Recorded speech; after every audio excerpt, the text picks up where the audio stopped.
Barka da zuwa tashar ku danna subscribe domin kasancewa tare da sai ku danna alamar ƙararrawa domin samun shirye-shiryenmu a kodewa. To sunana wato Asma'u Adams, amma wanda aka fi kirana da shi a masana'antar nan Asmi Official. Asmin Official Asmi. Asmin Official. Yes. To barka da zuwa Asmin Official. Barkan ku kuma.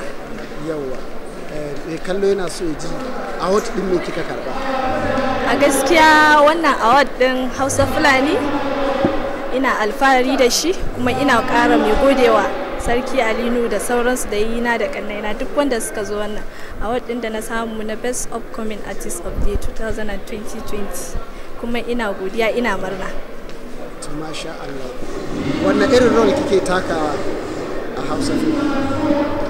A gaskiya rawan da nake takawa ko ina yin fim da waƙoƙi, amma na san ba kowa bane ya sani, amma ni ne jaruma wadda ta yi kogin zuma da ruwan zuma da zan sha madara daga zalimi ko, kuma ina ƙoƙarin insha Allah yanda kowa shi ma Allah ya kira sa wannan sana'a na ɗauke ta da hannu bibbiyu a mazaunin sana'a, kuma ubangijin Allah ya bani sa'a.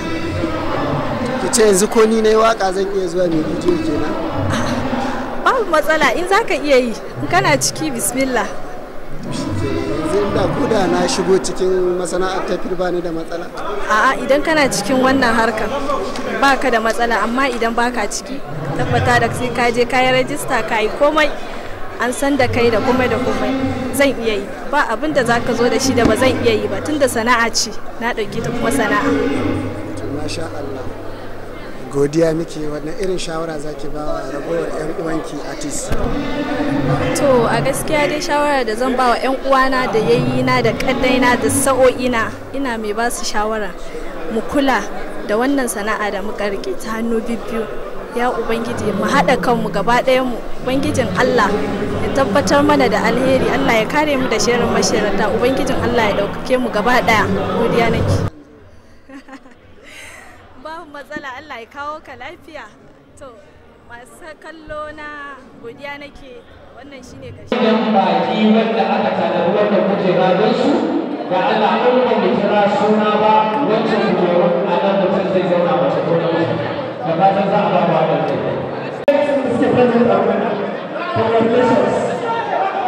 Muna tare da Musa Tuska wanda zai motsa mana fili a daidai wannan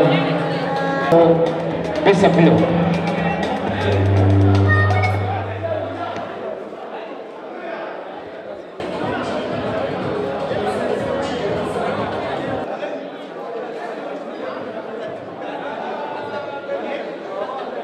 Mana filin dan Allah kowa ya je zauna, akwai photographers wanda za su yi hoto kuma za ka same shi.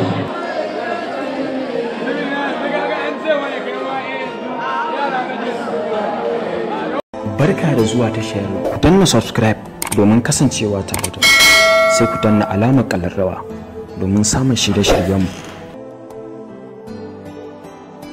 a kodewa.